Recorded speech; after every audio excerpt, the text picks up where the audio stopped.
Bachelor of arts ಎಲ್ಲ ವಿದ್ಯಾರ್ಥಿಗಳಿಗೆ ಈ ಒಂದು ವಿಡಿಯೋಗೆ ಪ್ರೀತಿಯ ಸ್ವಾಗತ. ಇವತ್ತಿನ ಒಂದು ವಿಡಿಯೋದಲ್ಲಿ ನಾವು ರಾಣಿ ಚೆನ್ನಮ್ಮ ಯೂನಿವರ್ಸಿಟಿ ಬೆಳಗಾವಿ ವಿಶ್ವವಿದ್ಯಾಲಯಕ್ಕೆ ಸಂಬಂಧಿಸಿದಂತಹ ಬೇಸಿಕ್ ಕನ್ನಡ ವಿಷಯದಲ್ಲಿ ಬರುವಂತಹ ಅಧ್ಯಾಯ 7 ಮಹಾನವಮಿ. ಈ ಮಹಾನವಮಿ ಅಧ್ಯಾಯವನ್ನು ಡಾಕ್ಟರ್ ಬೆಸಗರಹಳ್ಳಿ ರಾಮಣ್ಣನವರು ಚಿತ್ರಿಸಿದ್ದು. ಈ ಒಂದು ಅಧ್ಯಾಯದ ಕುರಿತು ಪರೀಕ್ಷೆಯಲ್ಲಿ ಕೇಳಬಹುದಾದಂತಹ ಪ್ರಶ್ನಾವಳಿಗಳನ್ನು ಡಿಸ್ಕಷನ್ ಮಾಡೋಣ ಬನ್ನಿ. ಹಾಗಾದರೆ ಇವತ್ತಿನ ಕ್ಲಾಸ್ನಲ್ಲಿ ನಾವು ಡಿಸ್ಕಷನ್ ಮಾಡೋಕ್ಕೆ ಹೊರಟಿರೋದು ಡಾಕ್ಟರ್ ಬೆಸಗರಹಳ್ಳಿ ರಾಮಣ್ಣನವರ ಕೃತಿಕರ್ತೆಯ ಪರಿಚಯವನ್ನು ಮತ್ತು ಅವರ ಮಹಾನವಮಿ ಕಥೆಯ ಟಿಪ್ಪಣಿ ಭಾಗವನ್ನು ಡಿಸ್ಕಷನ್ ಮಾಡೋಣ ಬನ್ನಿ. ತಡ ಮಾಡದೆ ಇವತ್ತಿನ ಕ್ಲಾಸ್ನ ಸ್ಟಾರ್ಟ್ ಮಾಡೋಣ. ಅದಕ್ಕಿಂತ ಮುಂಚೆ ಚಾನಲ್ಗೆ ಸಬ್ಸ್ಕ್ರೈಬ್ ಆಗಿ ನೋಡ್ತಾ ಇದ್ದೀನಿ, ಚಾನಲ್ಗೆ ಸಬ್ಸ್ಕ್ರೈಬ್ ಆಗಿ ಅಂತ ಹೇಳ್ತಾ ಇವತ್ತಿನ ಕ್ಲಾಸ್ನ ಸ್ಟಾರ್ಟ್ ಮಾಡೋಣ ಬನ್ನಿ. ಕೃತಿಕರ್ತೆಯ ಪರಿಚಯ.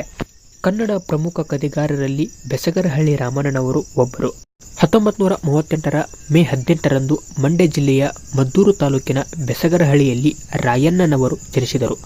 ಇವರ ತಂದೆ ಚಿಕ್ಕ ಯಲ್ಲೇಗೌಡ, ತಾಯಿ ದೊಡ್ಡ ತಾಯಮ್ಮ. ತಮ್ಮ ಪ್ರಾಥಮಿಕ ಮಾಧ್ಯಮಿಕ ಶಿಕ್ಷಣವನ್ನು ಬೆಸಗರಹಳ್ಳಿಯಲ್ಲೂ ಹಾಗೂ ಇಂಟರ್ಮೀಡಿಯೇಟ್ ಶಿಕ್ಷಣವನ್ನು ಮದ್ದೂರಿನಲ್ಲೂ ಪೂರೈಸಿದ ಬೆಸಗರಹಳ್ಳಿ ರಾಮಣ್ಣನವರು ಮೈಸೂರಿನಲ್ಲಿ MBBS ಪದವಿ ಪಡೆದರು. ನಂತರ ಅರವಳಿಕ ಶಾಸ್ತ್ರದಲ್ಲಿ ಡಿಪ್ಲೊಮಾ ಪದವಿ ಪಡೆದರು. ಅಮೆರಿಕ ಮುಂತಾದ ದೇಶಗಳಿಂದ ಉದ್ಯೋಗಾವಕಾಶ ಒದಗಿ ಬಂದರೂ ಹಳ್ಳಿಯ ವೈದ್ಯಕೀಯ ಬದುಕು ಆರಿಸಿಕೊಂಡರು. ವೃತ್ತಿಯಿಂದ ವೈದ್ಯಾಧಿಕಾರಿಯಾದರೂ ಪ್ರವೃತ್ತಿಯಿಂದ ಬರಹಗಾರರಾಗಿ ಶ್ರೇಷ್ಠ ಸಾಹಿತ್ಯ ಸೃಷ್ಟಿ ಮಾಡಿದವರು ಬೆಸಗರಹಳ್ಳಿ ರಾಮಣ್ಣನವರು. ಹಾಗಾದರೆ ಇವರ ಕೃತಿಗಳನ್ನು ನೋಡುವುದಾದರೆ ನೆಲದ ಒಡಲು, ಗರ್ಜನೆ, ಹರಕೆಯ ಹೆಣ, ಒಂದು ಹುಡುಗನಿಗೆ ಬಿದ್ದ ಕನಸು, ನೆಲದ ಸಿರಿ ಇವು ಬೆಸಗರಹಳ್ಳಿ ರಾಮಣ್ಣನವರ ಕೆಲ ಪ್ರಮುಖ ಕಥಾ ಸಂಕಲನಗಳು. ತೋಳಗಳ ನಡುವೆ, ರಕ್ತ ಕಣ್ಣೀರು ಇವು ಕಾದಂಬರಿಗಳು. ಶೋಕಚಕ್ರ ಇವರ ಕವನ ಸಂಕಲನ. ಬೆಸಗರಹಳ್ಳಿ ರಾಮಣ್ಣನವರ ಸಾಹಿತ್ಯ ಸಾಧನೆಗೆ ಹಲವಾರು ಶ್ರೇಷ್ಠ ಪ್ರಶಸ್ತಿಗಳು ಸಂದಿವೆ.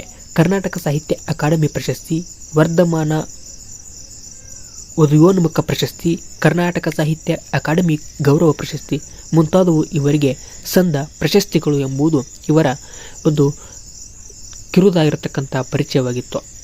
ಇನ್ನು ಮುಂದುವರೆದು ಇವರ ಕಥೆಯ ಟಿಪ್ಪಣಿ ಭಾಗವನ್ನು ನೋಡೋದಾದರೆ ಮಹಾನವಮಿ. ಮಹಾನವಮಿ ಬೆಸಗರಹಳ್ಳಿ ರಾಮಣ್ಣನವರ ಒಂದು ಅತ್ಯುತ್ತಮ ಕಥೆ. ಸಾಂಸ್ಕೃತಿಕ ಗೌರವ ಹಾಗೂ ದೇಶಾಭಿಮಾನಗಳೆರಡನ್ನೂ ಬಡತನದ ದಾರುಣತೆಯ ನಡುವೆಯೂ ಉಳಿಸಿಕೊಳ್ಳುವ, ಕಾಪಾಡುವ ರೈತಾಪಿ ಜನರ ಒಂದು ವಿಶಿಷ್ಟ ಪ್ರಸಂಗ. ಈ ಕಥೆಯ ಮೂಲ ತಿರುಳು, ಆಶಯ.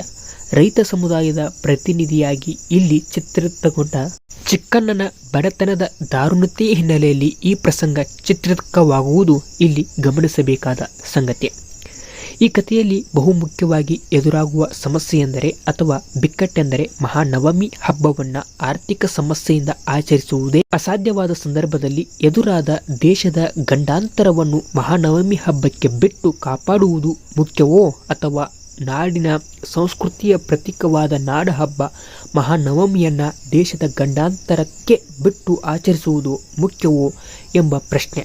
ಚಿಕ್ಕಣ್ಣನಿಗೆ ಬಂದೊದಗಿದ ಈ ಗಂಭೀರ ಸಮಸ್ಯೆಯನ್ನು ತೀರಾ ಸರಳವಾಗಿ ಬಗೆಹರಿಸಿ ಮಹಾನವಮಿ ಹಬ್ಬವನ್ನು ಆಚರಿಸುವಂತೆಯೂ ದೇಶದ ಗಂಡಾಂತರಕ್ಕೆ ಸ್ಪಂದಿಸುವಂತೆ ನಡೆದುಕೊಳ್ಳುವವಳು ಚಿಕ್ಕಣ್ಣನ ಹೆಂಡತಿ ಪುಟ್ಟನಿಂಗಿ. ಕಷ್ಟಕಾಲಕ್ಕೆ ಬರುವುದೆಂದು ಪುಟ್ಟನಿಂಗಿ ಕೂಡಿಟ್ಟ 60 ರೂಪಾಯಿಯಲ್ಲಿ ಚಿಕ್ಕಣ್ಣ ಮಹಾನವಮಿ ಹಬ್ಬವನ್ನು ಆಚರಿಸುವುದಾಗುತ್ತದೆ ಹಾಗೂ ದೇಶಕ್ಕೆ ಒದಗಿದ ಗಂಡಾಂತರವನ್ನು ತಪ್ಪಿಸಲು ಯುದ್ಧ ಫಂಡನ್ನು ಕಟ್ಟುವುದು ಸಾಧ್ಯವಾಗುತ್ತದೆ. ಇನ್ನು ಭಾರತೀಯರ ಮನೋಭಾವದ ಒಂದು ವಿಶಿಷ್ಟ ಅಂಶ ಈ ಕಥೆಯಲ್ಲಿ ತುಂಬ ಪರಿಣಾಮಕಾರಿಯಾಗಿ ಮೂಡಿಬಂದಿದೆ. ಅದೆಂದರೆ ಭಾರತೀಯ ಮನಸ್ಸು ಅಥವಾ ಭಾರತೀಯರ ಮನಸ್ಸು ಇತ್ತ ಸಾಂಸ್ಕೃತಿಕ ಪರಂಪರೆಯನ್ನು ಬಿಡಲಾರದು, ಅತ್ತ ದೇಶಾಭಿಮಾನವನ್ನೂ ಬಿಡಲಾರದು. ದೇಶಕ್ಕೆ ಗಂಡಾಂತರ ಬಂದಾಗ ಇವೆರಡರಲ್ಲಿ ಒಂದನ್ನು ಬಿಟ್ಟು ಇನ್ನೊಂದನ್ನು ಹಿಡಿಯುವ ಪ್ರವೃತ್ತಿ ಅವರದಲ್ಲ. ಎಷ್ಟೇ ಕಷ್ಟದ ನಡುವೆಯೂ ಎರಡನ್ನೂ ಉಳಿಸಿಕೊಳ್ಳುವ ಪ್ರವೃತ್ತಿ ಅಥವಾ ಮನೋಭಾವ ಅವರದು. ಇದನ್ನು ಈ ಕಥೆ ಪರಿಣಾಮಕಾರಿಯಾಗಿ ಅನಾವರಣಗೊಳಿಸಿದೆ ಎಂಬುದು ಇಷ್ಟು ಈ ಅಧ್ಯಾಯಕ್ಕೆ ಸಂಬಂಧಿಸಿದಂತಹ ಟಿಪ್ಪಣಿ ಭಾಗವಾಗಿತ್ತು ಮತ್ತು ಕೃತಿಕರ್ತೆಯ ಪರಿಚಯವಾಗಿತ್ತು ಅಂತ ಹೇಳ್ತಾ ಇವತ್ತಿನ ಒಂದು ವಿಡಿಯೋ ಇಷ್ಟ ಆಗಿದ್ದರೆ ವಿಡಿಯೋವನ್ನು ಲೈಕ್ ಮಾಡಿ. ಇದೇ ರೀತಿ ಇದರ ಮುಂದಿನ ಕ್ಲಾಸ್ನಲ್ಲಿ ಈ ಅಧ್ಯಾಯದ ಪ್ರಬಂಧ ರೂಪದ ಪ್ರಶ್ನೋತ್ತರಗಳನ್ನು ಮತ್ತು 1 ಅಂಕದ ಪ್ರಶ್ನೋತ್ತರಗಳನ್ನು ಚರ್ಚೆ ಮಾಡೋಣ. ಅಲ್ಲಿವರೆಗೂ ಎಲ್ಲರಿಗೂ ನಮಸ್ಕಾರ. ಜೈ ಹಿಂದ್, ಜೈ ಕರ್ನಾಟಕ ಮಾತೆ.